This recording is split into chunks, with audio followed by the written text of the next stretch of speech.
All right, guys, looks like we are live and rocking and rolling here. Right on, right on. How are you? This is JT broadcasting from Nashville, Tennessee.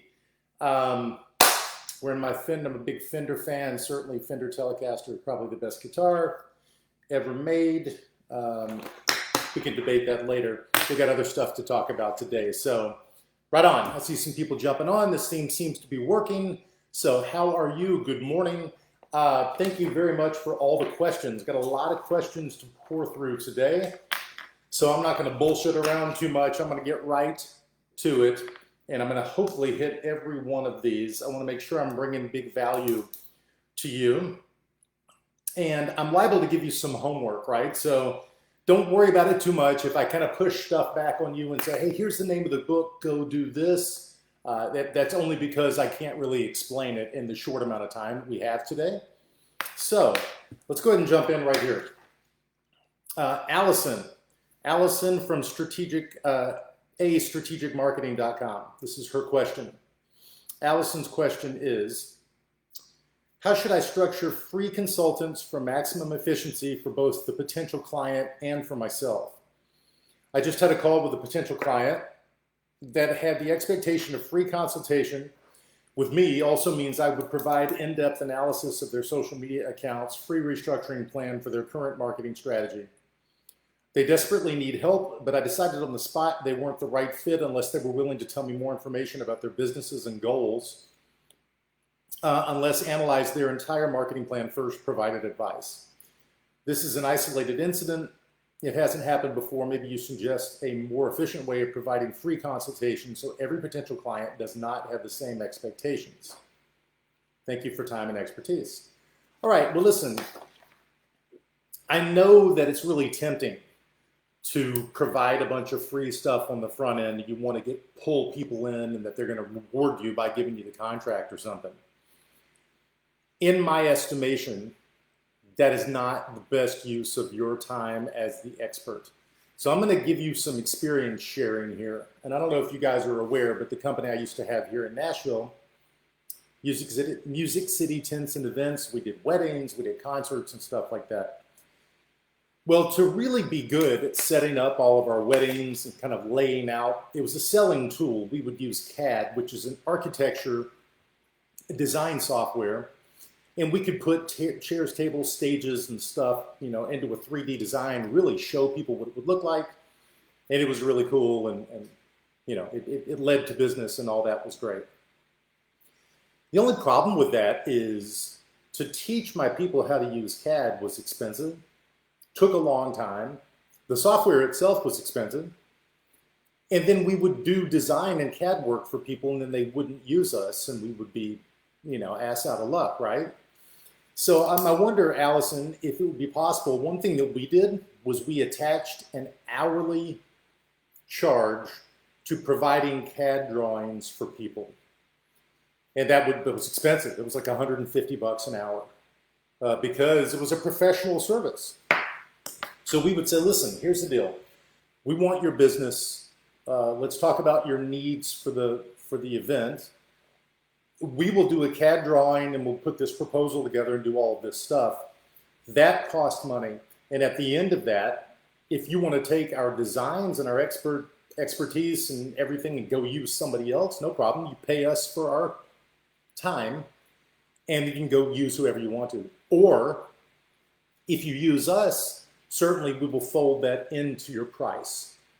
So that might be for you, Allison, that might be a good way to really, listen, I'll be honest, as a business coach, right? One of the best things that I can do to win people's business is I don't even wait. I just start coaching them. Like I'll get them on the phone and I'm automatically talking about what they have going on. I'm automatically kind of beginning to coach them so they know what it feels like. It should make it a little bit easier for them to pull the trigger when it's time to pay or when it's time to sign the contract. So, before you go doing all of this free work that you just mentioned, I would assign value to it, because if you don't, they will see no value in it. And you should say, hey, I'm going to give you a lot of expert analysis. I'm going to give you a plan, all this stuff. And it's not free. there's a charge for that, unless you decide to use me, in which case that charge goes away. And I think you might find that you can weed out some of the people who are really not serious about doing business with you and the people who really want what you have. Listen, suddenly you'll have more perceived value. And for everybody you know at AO Live, I was harping everybody on Confessions of the Pricing Man by Herman Simon. I know a lot of you have read that book in the interim, and you understand this idea of perceived value. I'm going to talk about that later because there's a few questions that have to do with perceived value here. That you can automatically increase your perceived value by putting a price tag on your time. Nothing is free. Nothing's free. It costs you money. It should cost them money, although there's some benefit to them using you after the fact. That's the point. You'll close more better business. Okay? So, hope that's helpful. Don't be afraid. That's not going to turn people off. People that have money and want what you do, they're going to spend money with somebody. They might as well do it with you. All right, I hope that's helpful. Let's go to the next question here. This is Heather. How are you, Heather? Heather asked, I like to have my employees set goals, either personal or professional, and reassess where they are at each quarterly review. What are your thoughts on creating regular scheduled meetings and documents, sharing them, and creating a system for the company? Well, my thoughts are, yes, hell yes, you need to do that across, especially with your organization, Heather, because you've got a lot of spread out people who you want to keep on track. You want them to get better. You want to teach them how to get better. Now, I'm not going to push back. Quarterly review is great. Quarterly is also a long ass time. 12 or 13 weeks is a long time. People can go, because typically you think about people's personal lives and stuff. They can go from doing a really, really good job to in the tank inside of a month. And you don't want to wait a quarter and look back and say, oh my God, it went bad 8 weeks ago. So if there is a way, and I know your time is limited, but if there's a way to do it monthly, monthly is better. Even if that means you have to do it in a smaller format. So instead of doing 2 hours with them every quarter, do 45 minutes a month and break those plans down. And I think what you might find is it's more actionable, it's more relevant, it's more in the moment, and I think you have a better handle on everything that's going on. Now, regularly scheduled meetings and documents, all right? There's a book called Top Grading. I'm not suggesting you go read Top Grading, it's a lot. But the net of the book Top Grading talks about, number one, it's how you recruit and hire the right people, and that's cool. But the way you do it and the way you keep them in the category of the right people is by using a job scorecard. And so, Heather, I think if you created a job scorecard, whatever that means, to the folks who you want to help with their performance improvement, that'll make it really, really easy. You don't have to dig to find out how they're doing. You create a job scorecard per role, no matter what their role is, and you just constantly update it. Now, if you really want to go next level, you could constantly update it and you could put it online and everybody's job scorecards would be right there next to each other in full view of everybody else. I don't think that that's a problem. I think people who are really good at what they do would love to be on that scoreboard.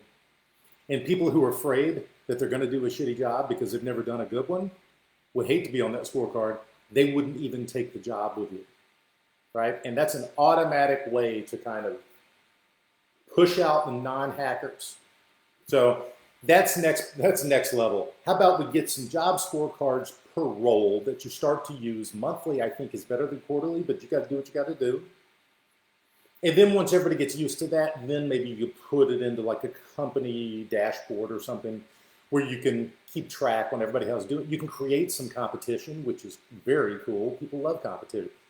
A players and people who kick ass love competition. People who are like, oh, I can't believe you're going to put this up there. You know, like they've never won anything. You don't want to hire them, okay? There's a company that I work with in California, and they do recruiting for, so like Oracle, Facebook, you know, Google. When those people need recruiters, these people recruit them and they put them into their organization. They're at a very, very high level. If you walk into their office in Santa Clara, California, up on the wall, there's a giant streaming television that's got the performance scorecards of everybody in the organization up to date and alive. Now, you want to talk about, that's pretty scary. If you have a bad month or if you're not doing well, like everybody's going to know. But here's the deal, Heather, everybody already knows. They already know if you're not performing. They already know if you suck or if you're having a bad sales month or whatever. You might as well cop to it, put it up there on the wall so that it can be a thing that we all learn from, okay? So my suggestion is that you put together job scorecards. My suggestion then is that you start to use them.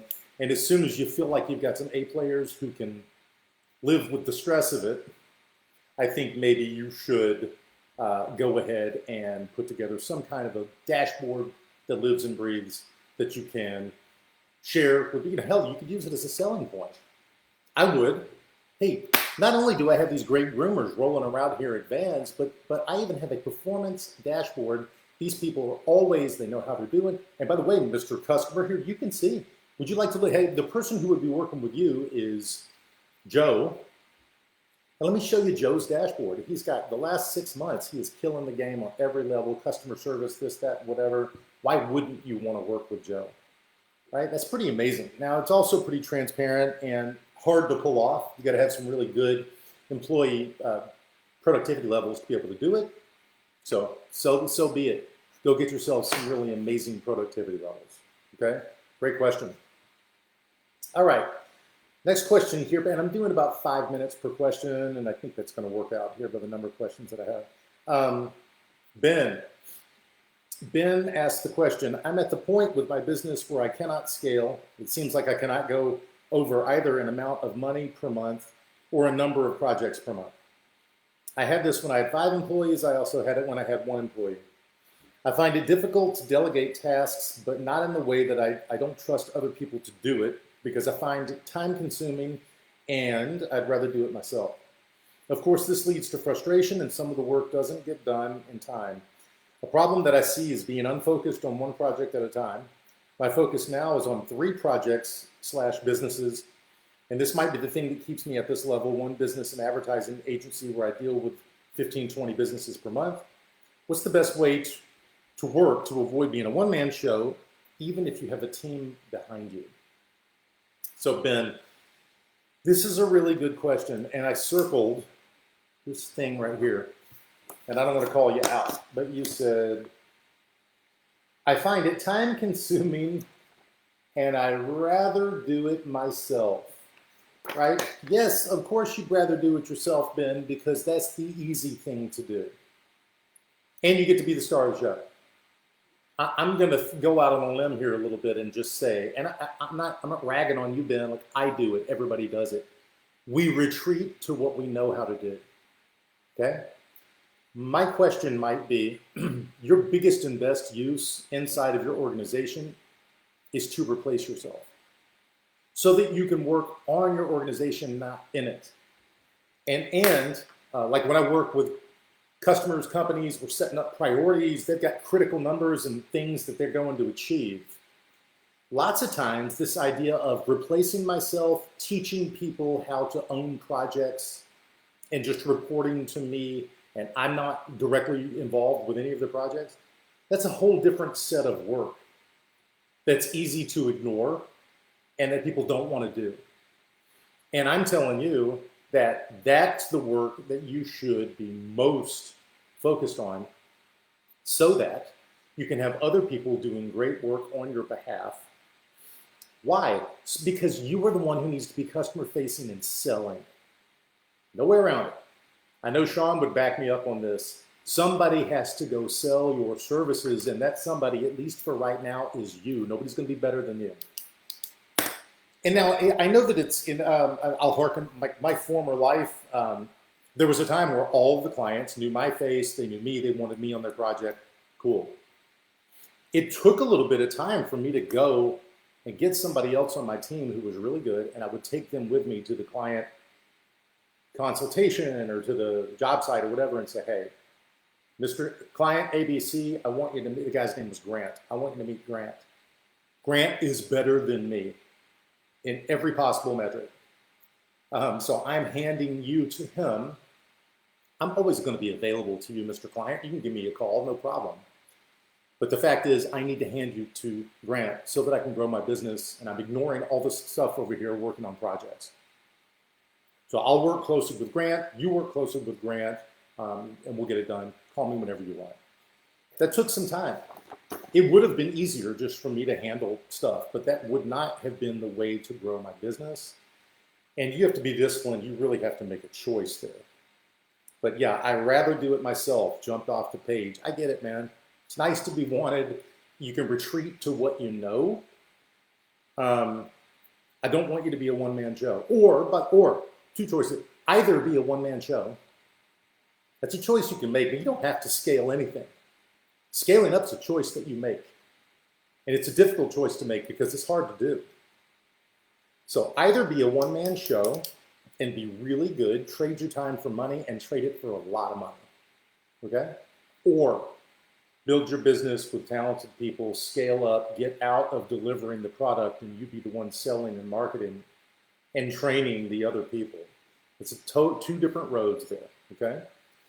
I would recommend the book Scaling Up to you. Vern Harnish wrote the book Scaling Up. You should read that. There's a lot of stuff in there you probably need to hear, and it's a damn good book. Replacing yourself is your number one job right now, okay? All right, good question. Okay, the next one is Morgan. Morgan Katz has got a question. Hey, Sean, things are still on hold with the ticket, event, and entertainment world, yes. So while we're engaging with customers when appropriate, it's not producing revenue. So I'm looking to spend time and energy on my side business. For the last 4 years, I have, sorry, people are just distracting me in the comments. Sean told me not to look at the comments and I didn't listen to him.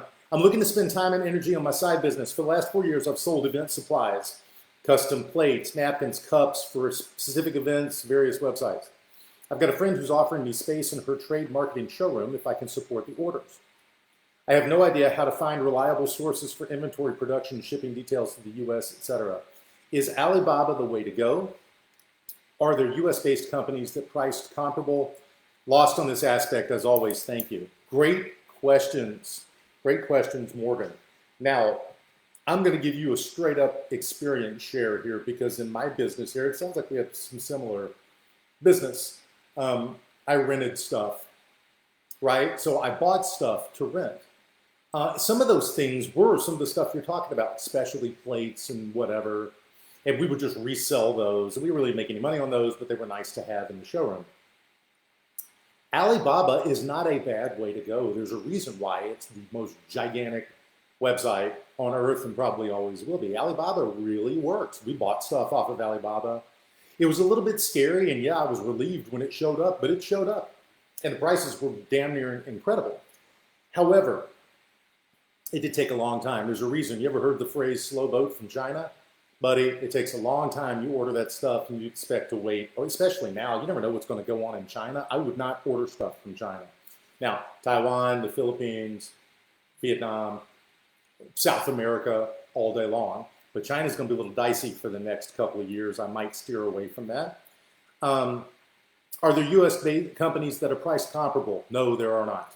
So you're going to have to look outside of the US to get something where you can achieve your margins. Because you're going to pay through the nose. Because US companies are doing the same thing that you want to do. They're taking the risk and it's a pain in the ass. That's what you're paying for. Now, I can tell you, we finally got a broker. We found a guy who was expatriate, lived in Hong Kong. I think he was from Chicago. He was of Chinese descent, lived in Hong Kong. And so he got us hooked up. We started to buy products that were made right out of the factory in Beijing and Shanghai and everywhere else. And once we got into a rhythm and we could anticipate when things would come, if we knew how to order, it was a lot of paperwork that we had to have insurance writers and pay a bunch of trade visa fees and all this crap. And of course, understand, we were ordering stuff by the container and we were paying a couple $100,000 every time we did it. So it was worth it to us though, right? Because once we got it, we could rent it for the same price or more than we paid for it. And it was really, really good margins for us. I don't think it didn't sound like to me you have that kind of time. So you might want to start with Alibaba. You might want to look up, hey, US import brokers in Taiwan and Hong Kong, and to start talking to those people. It's a giant business. I know you might think, well, man, I'm a little small business. I can't hook up with those guys. Sure you can. You are the reason why they're in business. So don't be afraid to do it. Just give yourself plenty of lead time, at least for us. And these were things coming out of mainland China and coming to the United States.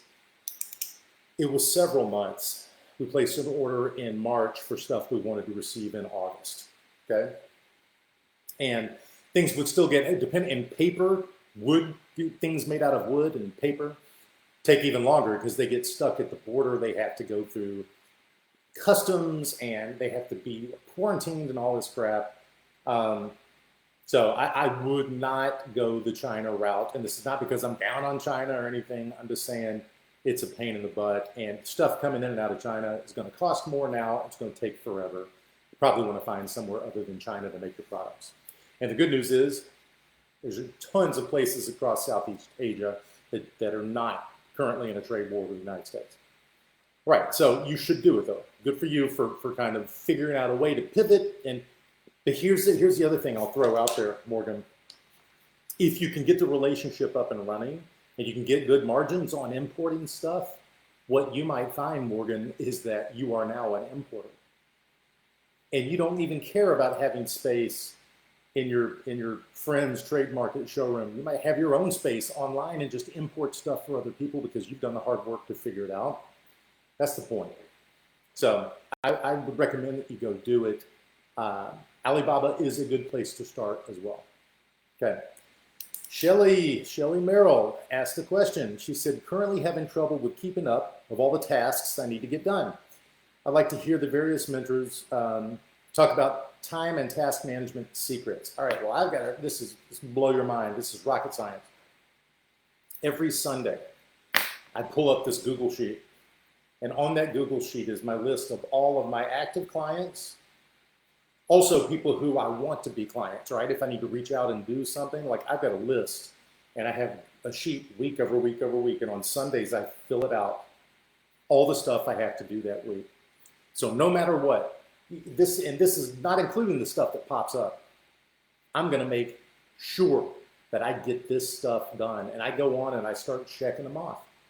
And it's not negotiable. If I have to stay up through the middle of the night, if I have to get up at 5 o'clock in the morning, I'm going to get this done. And what do you know? Like, I am so much more productive now that I'm doing that. And I just started doing it. I mean, like, I've been coaching for 4 years. I just started doing it a month ago because my business is blowing up internationally. And I've got to do this to get everything done.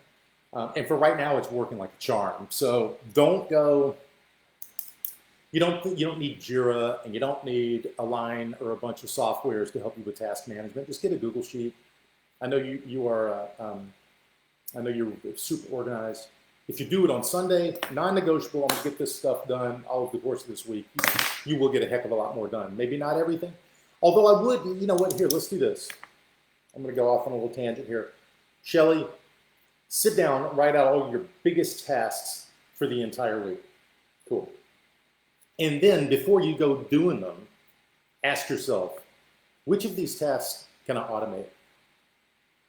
Which of these tasks can I delegate to other people? Which ones do I have to do? Also ask, hey, are they all important? Are they priorities? Okay. If you can automate it or delegate it, do it. If you have to do it, do it. If it's not important, throw it away. You don't have to do it. You don't have to go do everything. Okay. And just keep in mind, you know, this is broadly when you're talking about strategy with customers or other people or whatever. It's, you know, lots of times what you choose not to do is more important than what you're going to go do, right? Because every time you say no to something, you're saying yes to something else, and that's important. So don't make it rocket science. Don't make it difficult, arduous. Make a list, check it off, go kick ass. Okay. All right, Kristen. How are you? Kristen asked, how many times is too many times to follow up? I had a conversation in DMs and direct messages. One girl booked a call with me, another is still making a decision. I'll follow up 4 times with both. Neither is answering the messages. And I'm adding urgency, saying I only have 2 spots available in July, but still nothing. I really want to work on these projects. They are my ideal clients. Both want big projects done. So this is my personal opinion. DMs are not going to get it done. Phone calls will get it done. And so this is what I think. And by the way, I had a chart that I was going to pull up. I can't find it. I'm no sales expert. I live with one, though, and she's told me this many times. Most sales happen between the 7th and the 12th touch, okay?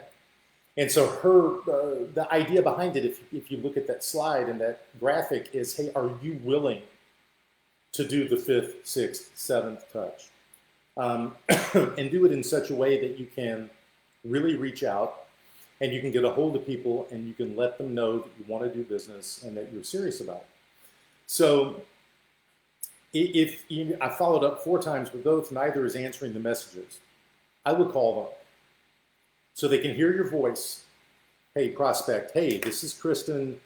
I want to get you on the phone. I want to move forward. You're telling them what you want. I want to move forward with your project. I know you need it. I want to move forward. Please give me a call back. Now, if they don't call you back and you have to follow back up and you're getting to that 7th or 8th touch, this is something that really works and it's really, really weird. Call them up and you say, hey, hi, so-and-so. Hi, this is Kristen. This is the last time I'm going to call you. Please give me a call back at number. I'd love to hear from you. Thank you. Click. For whatever reason, when people get called and they hear somebody else's voice say, hey, this is the last time I'm going to call you, it just seems really important, and they do call back. So, Kristen, I think you're doing the right things. I just don't think you're following up enough times, maybe not in the right way. Phone call or video call is 1,000,000 times more important than a message which they can ignore. And I think that you might need to be a little bit more forward with them and just be honest with them. You know, add urgency, tell them that, hey, you know, I'm Mr. Obvious, right? I'm not sure, you know, you said they are my ideal clients. They both want big projects done. If you can get somebody on the phone, I would say that exactly with them. I went through an exercise to lay out my ideal client. My ideal client is this, and they are you. So that's why I'm following up with you. I know I can provide for you what you want / need. I'm ready to get started. Let's do this thing, right? If you can do that, I think it might be helpful, and I think you might get some movement there, right? But just remember, between that 7th and 12th touch is where most sales happen, so don't get discouraged. Keep pushing them. Get them on the phone. All right. Adam Drake, Adam asked, has anyone used Nextdoor specifically for marketing? And are there any nuances or methods to this particular social media site that are effective? We've been getting on an okay flow of business from people recommending us. For example, I need a CPA or financial advisor. It's posted, someone will respond with our company name. One idea we had was to start sending people that recommend us on Nextdoor handwritten thank you cards and Starbucks cards. Yes. That's cool. I think you should definitely do that because God bless these people who are out there referring you. I don't know anything about the return on investment of Nextdoor. I've never used it. I never even heard of anybody using it. That doesn't mean it's not great. I'm just not hip to it. I work, and I know you guys are financial advisors, right? So I'm just going to tell you, I work with a team of financial advisors here in Tennessee, although they work internationally, and they're a big firm. And particularly during quarantine and everything, they had always done the old school way of referrals and networking to get business and all that's wonderful. Well, as soon as networking went out the window with COVID, they jumped all over, hey, how can we do this thing we used to do digitally, have a broader scope? So they started doing webinars. They started to give their information out in ways that people could understand it. And they would do, I think they did a webinar once a week. I helped them set this up, right? So they were doing one webinar a week for 10 weeks. They start to put, that's the thing you push out onto Nextdoor.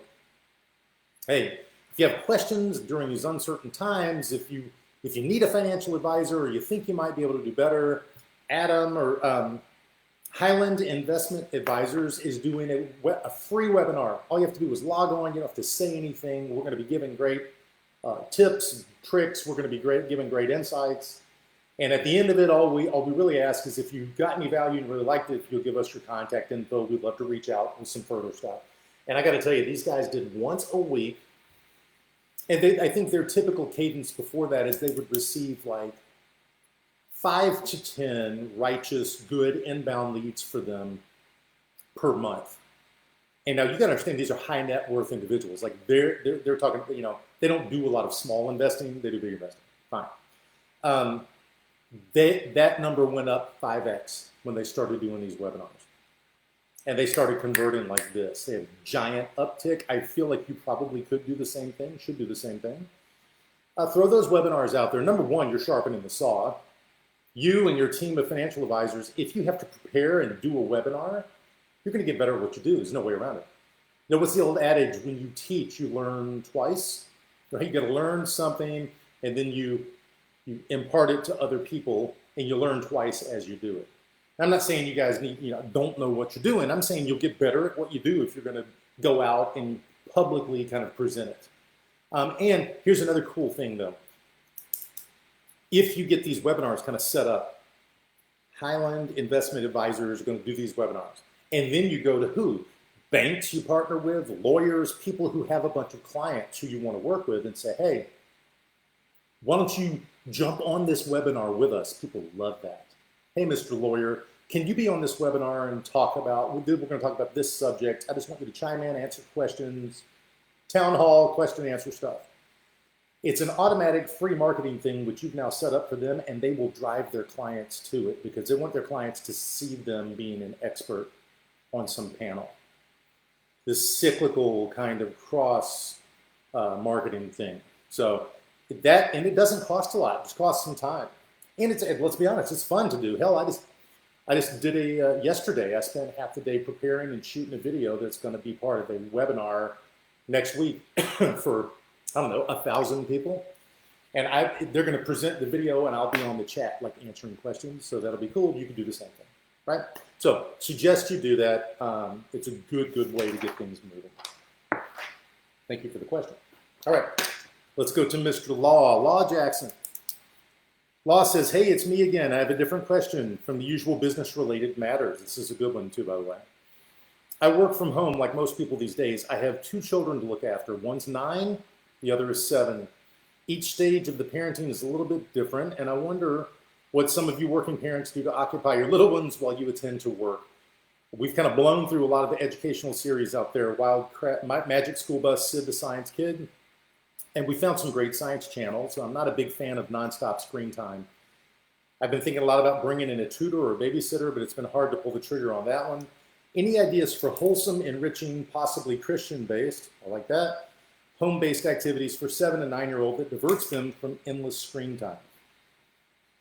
Well, Law, it's just like I'm talking to myself here. So I don't know if you guys know, I have 4 kids. 2 are college age, 2 are 6 and 8. So Law, I'm right there with you. And I am busy doing this stuff all day, all the time. And I'm even back to traveling now, if you can believe that, which is crazy.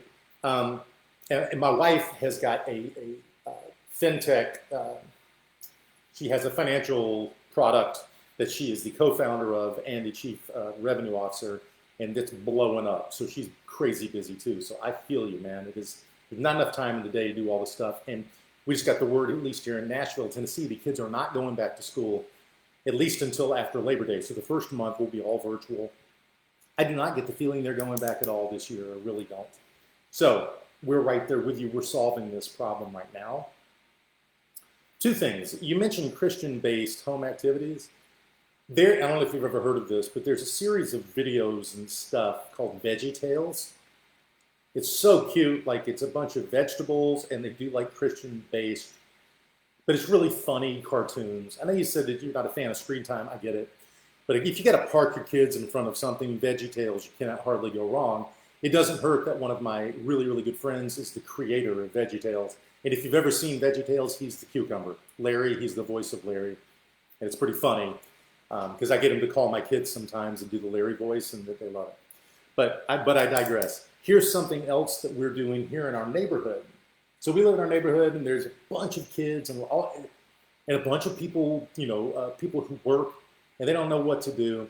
So we have kind of organized maybe a group of 5 different sets of parents. We're all going to chip in some money. We're going to hire a tutor who's going to run school for all of our kids. We're just going to pay somebody to keep them doing all of their virtual classes. Just make sure that they're doing it. If they have a question, they're going to be there for them. Super cool. And then the other thing that you maybe could do is you could get together 4 or 5 sets of parents and say, okay, we're not going to hire somebody, but this is what we will do.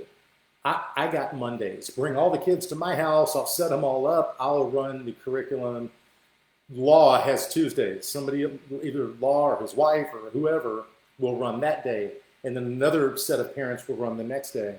So it's pretty funny. Like, we're having to figure out how to do this, but we're all going to get it figured out, and we're all going to do it. And listen, I think Law. Another thing that's important probably to say is, dude, everybody is struggling with this. Don't beat yourself up about the fact that you're not doing a great job at virtual learning or whatever. Nobody is. The only people who are excelling right now are the people who were doing homeschooling before. And good for them, man. I think that's totally amazing. It's not my cup of tea, never will be. So just get creative. I think if you could either hire a tutor or go in with some other people to hire a tutor for a larger group, I think you get more value out of that probably. It's probably more fun for the kids as well. So just throwing that out there. That's what we're going to do. Okay, Erica Wilkinson says, what are your views on having a small business that's going to fund what you really want to do?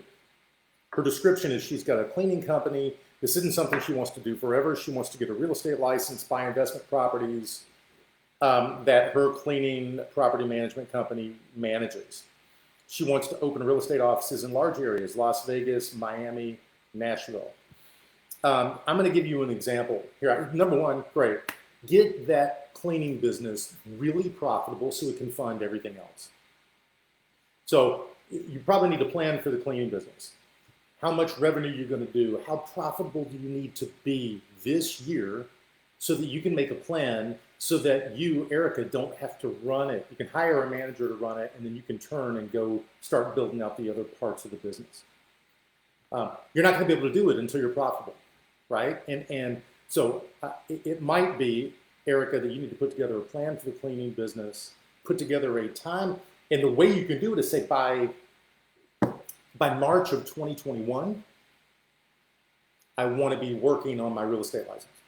So that means between now and then, I've got to get my cleaning business to this level and be really specific about it. And whoever's involved in your cleaning business, like those people need to know the plan is that you're going to get to X amount of profitability so that you can hire somebody to run it so that you can go start building the other piece. Don't hide it from them. Don't be subtle. If you want it to happen, you should tell them. That way they won't wonder. Hey, hell, it's March. What's Erica doing? We don't see her anymore. Oh, yeah, that's right. She's getting her real estate license to go grow this other piece of the company, right? Lay out the plan. Tell everybody. That will hold you accountable, number one. And number two, it'll be more apt to happen if you let your teammates in on what's going on. But yeah, the core should fund the real opportunity. And don't put the cart before the horse. You're not going to get to the other opportunity if the core business is failing. If you hate the core business and you want to jump straight to real estate license, that's also something you could do. You got to figure out how to pay for it, right? So if the core business must fund this other growth, get it profitable, get it right to where you're in a good place and you don't have to worry about it all the time, or you're not going to be able to do this other piece of the business very well, okay? Okay, Ashley Escobar. When you started your business, do you think it was more beneficial to get a business loan or have an investor, or why? I asked this question because the business I am building is already a product, but it is improved. Okay, well, I can tell you this one. I couldn't get a loan when I started my business in 2002. Well, that's not exactly true. I mortgaged my house and I got $15,000. That's all I could get. It wasn't a very big house. But $15,000 was enough to get started. I'm not a big fan on getting loans. You don't want to owe the man a bunch of money. You don't want to owe the bank a bunch of money. If you can get an SBA loan, now that's different. SBA loans are a little more reasonable. They're backed by the government. There's a whole philosophy. Do me a favor. I can't remember the name of the guy, but there's an entire philosophy, strategy around SBA loans and acquiring and growing businesses. I wish I could remember the guy's name. Just go Google SBA loan acquisition strategy. And there's going to be this guy's name. It's going to come up and you're going to see it 20 times and he's the man. So you might go learn about SBA loans in that way. I still personally think that you are the investor. Or if you want to go out and get a friends and family investment, but if you do that, that's fine. But lay it all out, do the work, get a lawyer, lay out every little bit of how it's going to get paid back, or you're going to end up ruining some relationships. You don't want to do that either. I'd say get the smallest loan you can possibly do. And what that means is put together a list of how much of the loan you need, double it, and that's the amount you get. Because you're going to be too conservative when you make that list. You're going to need this dough. And if you are not particularly disciplined when it comes to holding on to money, you need to get somebody to help you because you'll burn that money in a heartbeat. So if you get a loan or you get an investor, be really, really wise with that money and lay out exactly what you're going to spend it on and don't deviate. Chances are you're going to hit a lot of roadblocks. You're going to be tempted to throw money at it. I would not do that if you can get away with it. Okay, next one here, Alexander. Looks like Alexander Haig. Hi, mentors. I had a Skype call with Sean about a month ago. How to approach my business as a personal trainer coming back after the coronavirus. He asked me an important question. Should you be offering a product in a hugely saturated field where basically anybody can get it free online? And as he reminds me, there's no right or wrong answer to the question. I've been thinking about this over and over, come to the conclusion that being an entrepreneur doesn't mean doing something that involves your personal hobby or lifestyle. Now I have to start all over. And I'm having a hard time figuring out how to move on from here. As I look for opportunities, keep up with the AO content, read books, and materials on business, is there anything you would recommend me doing on getting back to starting my own business? I don't think that it's a mistake to do something. You mentioned in here, a little bit later, you mentioned in here, doing something that you're already really passionate about. That certainly helps because you're going to get kicked in the face so many times. You've got to do something that you love. I'm not, I'll go a little further here. I must be an entrepreneur that I know. The thing that made me jump into personal training was the mindset of this is what I love to do. Of course, I should do that for a living. Naive as I am, I get going to get a personal training diploma, start my company, not considering how many people offer what I do for free online. Why would they pay someone like me? Okay, let's pause right there. If you were at AO Live, I think you know what I'm going to say. So I just want to throw this out there, Alexander. I believe that if you are the best in the world at what you do, you can command whatever price you want, okay? I believe that if you are passionate enough about personal training, now this probably wouldn't be, when I say at a scalable level, I don't think this would be monthly recurring revenue through a website or something like this. I'm going to give you an example and I'm going to leave you with it to ponder, right? There is a guy who I met. He lives in New Orleans. I met him in Costa Rica last year. And you should see this guy. I mean, he's a living, breathing representation of what personal training looks like. He's an enormous, jacked dude. And you can tell he's very disciplined and passionate about bodybuilding and all this other stuff. And I met him, and he is a personal trainer. He's a personal trainer of one of my friends. And we had about a week together at this surfing trip at Costa Rica, which was awesome. And he was talking to me about he wanted to build his business. And I said, okay, why do you want to build your business? He was like, hey, listen, I want to make more money. I said, well, buddy, how many clients do you have? He said, I have 10. They pay X amount a month. I said, okay, what if you just charged them all 10 times as much?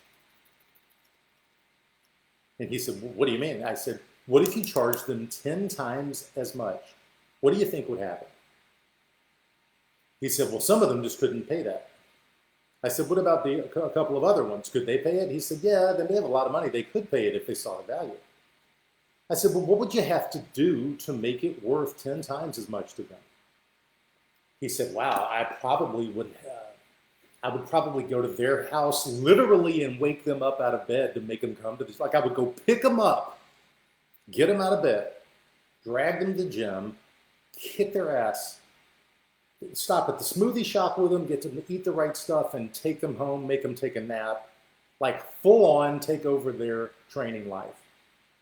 I said, okay, yeah, that would be worth 5 or 10 times what they're paying. He said, yeah, that probably would. I said, good. Why don't you go get 3 of those, make 5 times as much money, and document every second of it.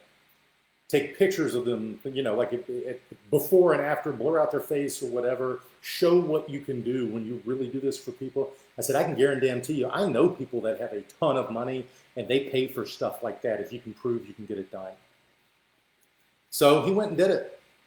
And right now, he is the biggest name in concierge personal training in New Orleans at this moment. And now people are starting to fly him to movie sets and stuff to do this kind of work for them. So Alexander, I don't believe that you have to choose another industry. I just don't think that you're going hardcore enough into the one that you love. And I believe, and let me put it this way, the only reason I can believe shit all day long. When I had the tent and event business, that sounds pretty, pedestrian, right? Put up tents, take them down, people don't get wet, whatever, and that's fine. Forget about that. I was in the super luxury business. People had dreams. I made their dreams come true, and I charged a ton. And what I mean, I can't count the amount of weddings we did that were in excess of $1 million. People paid me $1 million to go put stuff up in a yard for one day. But that wasn't it. They were paying the $1 million for the memories of themselves and all of their family and friends for the rest of their lives. That was worth $1 million. So Alexander, I just want to encourage you to tap into what do your customers really want and how much will they pay you for it? There's nothing wrong with trading your time for money. Okay? Now, that's a job, it's not a business. I can tell you right now, I sold my business. Right now, I have work. I have a job. I don't have a business. I am the only person doing my work. Okay? I am not scalable. I trade my time for money. Now, granted, it's a lot of money, and it's cool, and I love to do it. If I wasn't passionate about it, I wouldn't do it. No way. Yeah, I'm always thinking of ways. Hey, man, what could I do to work with less people, provide more value for more money, make it a little bit easier on me, and kind of transform the way that I work? I'm working on that. But Alexander, I don't think you have to give up on this idea of doing personal training and stuff. I think you need to drill down on how can you do it at the most profitable for yourself and create the most value for people. Okay? That's where I would look before I threw out everything and look for other businesses. If you're really good at what you do, you can command whatever price you want. You just got to figure out how to do it. And maybe now it's like I'd throw it out there to a group and say, hey, listen, you can't go to the gym. Quarantine you're getting whoever, target audience. You're sitting around getting fat during quarantine. You can't go to the gym. You don't have the motivation to go out and run around in your farmland or wherever you live. I can't tell where you live. But I'd say, hey, listen, I cost this much. I am licensed and bonded. Here's my personal, hopefully you don't have any criminal past or anything like that. And I'd say, listen, here's my rap sheet. I'm going to send you this. And man, people love when you're demanding on them. I'm just going to go and let you know. I'm demanding on my clients, let me know this business. And I would say, hey, Alexander, okay, so you want to get fit, right? All right, cool. That's cool. Here's the deal. I'm going to charge you this much. I know it sounds like a lot, but I'm going to save your life. I'm going to get you in the best shape of your life. I'm going to fix you. All your blood work is going to come down from your doctors. You have diabetes now. We're taking that away. And you don't have any discipline at all. I'm going to teach you how to be disciplined, and the way I'm going to do it is you are going to give me the keys to your house, the code to your alarm. I'm going to meet everybody in your family, because at 5 o'clock every morning, I'm walking in the door and I'm pulling you out of bed to go work out. And this is a contract. You're going to pay me a year in advance because I don't give a shit. And if you start to say, hey, I don't want to do this anymore, no problem, but you do not get your money back, man. You really want to do this? I can guarantee you there are people who want to do it. They will pay you a year in advance, $10,000 a month for you to get them in shape and to get them healthy and to change their mindset. I know. I'm living proof people will pay that much, right? So go figure it out, Alexander. I don't think you need to change industries, man. I think you just need to change your mindset. You're limiting what you can do, and that's bullshit. Don't do that. All right. Let's go to Steve Roush. Hoping I'm not going to run out of time here, but I'm just going to keep rolling here. 10 minutes left.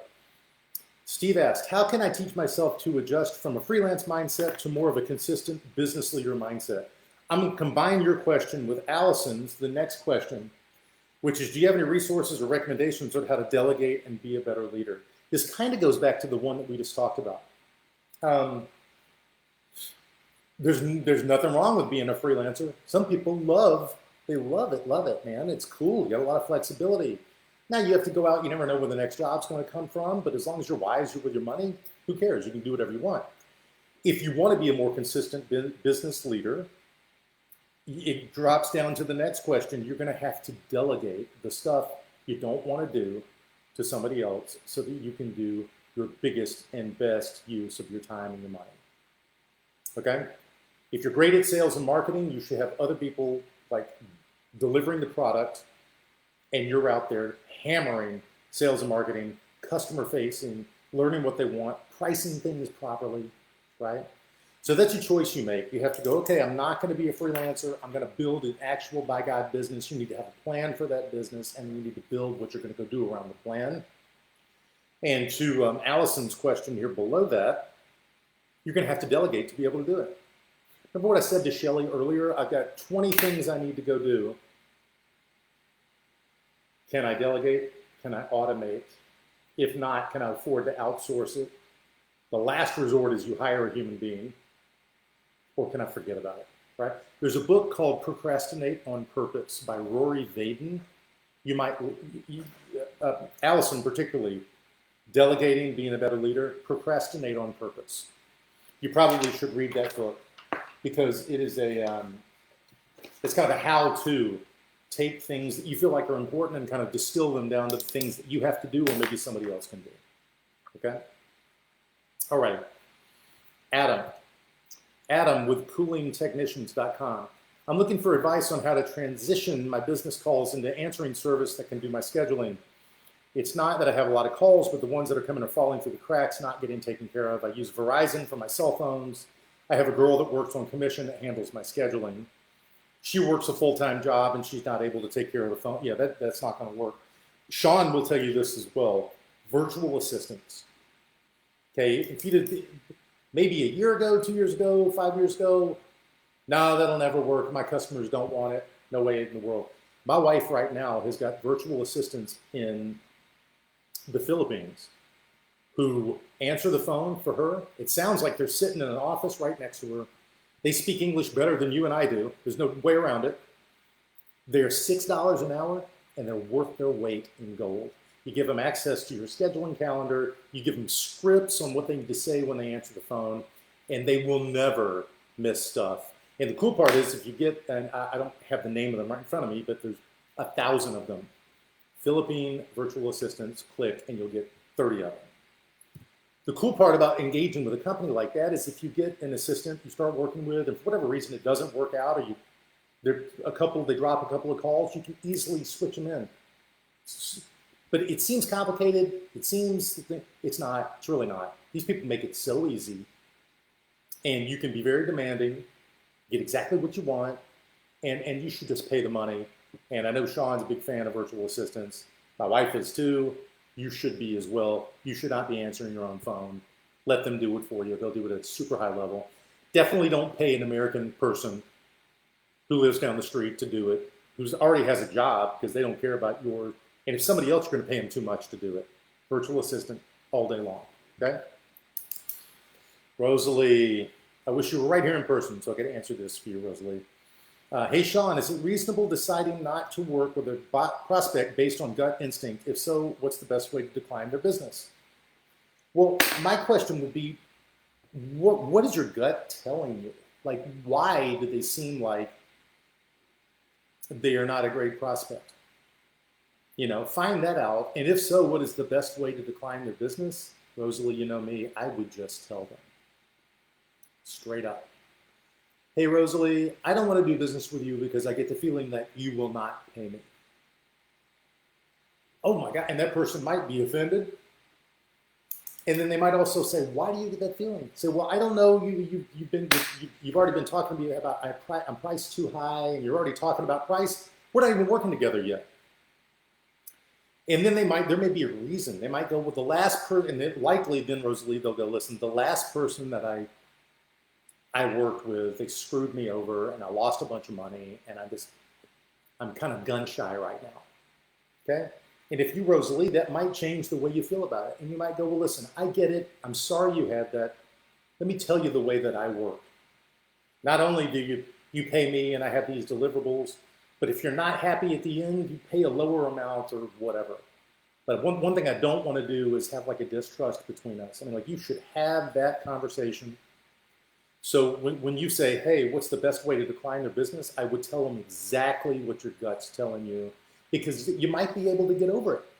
They might be a great customer. Right now, they're just not presenting themselves very well, okay? So go do that. And I'm going to hit this last one here. Two last ones. I've got 4 minutes. Stephen Davis, do you think marketing giveaways are worth the investment? Golf balls, cups, and stuff like that. What giveaway item do you think is the best? Okay, I'm going to throw this out there. At our tent company, and you don't have to do what we did, although what we did was legendary. We had, what did we do? Like, I had 100 guys out there in the field putting up tents and stuff. Almost all these guys were in their mid-20s. Almost all of them were in great shape. So, as a joke, one day we decided, hey, this year for our clients, because most of our clients were women and gay men, let's be honest. Event planners and caterers and stuff, great. And so we said, well, what could we do? Because we were kind of irreverent. We were kind of like, consider ourselves rock stars and all this stuff. And we said, we should do like a calendar with our guys, like putting up tents and stuff, and like a gag gift, like for Christmas. And it'll be really, really funny. And we all kind of laughed. And so we got this photographer to come out. We got this guy, Bill, to come in the studio. And Bill, was a great looking young guy, had on like a wife beater and had this sledgehammer. And the photographer's taking these pictures. I got home and I had them all on my computer and I pulled them up and I was looking at them with my wife. And I'm looking at them, these black and white photos, really amazing photos. And my wife said, honey, this is not funny. These photos are amazing. And I said, you think we should do a calendar like completely serious with these guys? Like the Pirelli calendar, you should look that up.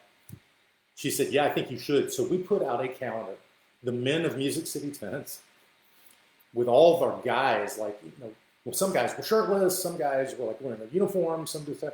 And I'm like, we were on the news about it. It was so cool. And we did it every year. And now it's a thing. But here's the most important thing, Stephen. You don't have to do shirtless guys or whatever, but if you do a calendar with your logo on it, people use a calendar still. They put it up in their cubicle, they put it next to their computer. They're going to be staring at your logo every time they look at the calendar. I think the calendar is the most effective thing you can give away. Even though it's expensive to have them printed up, I believe they pay themselves back immediately. Okay, and Abraham, I want to get to yours before I'm done. Abraham, how can I work on my patience levels with myself and my employees? Good for you for wanting to work on it. Two things you can do. You can learn how to meditate. If you do meditation every day, you will become a more patient person, because being able to meditate by definition means you can be patient during that time. And also, Sean was talking about Don DePani, who's going to come to Franklin and do like a workshop. Don DePani has a lot of great resources on this stuff about building patience. So I think you should read some Don DePani, and I think you should meditate, and that'll help you a lot. Okay? So guys, I'm just in under the wire here. Appreciate your questions. Love working with you guys. Love talking to you guys. I don't know about everybody else. My business is blown up in the last month. I think people are maybe coming out from under the COVID fear, and they want to move forward and fast. So they are blowing me up. So I really appreciate being able to do these with you guys. And if you want to shoot me an email, you can email me at JT Terrell, Terrell, online@gmail.com. Happy to answer other questions for you. Submit them through the portal as well. That's what it's there for. And appreciate it, guys. Thanks so much. Bye, guys.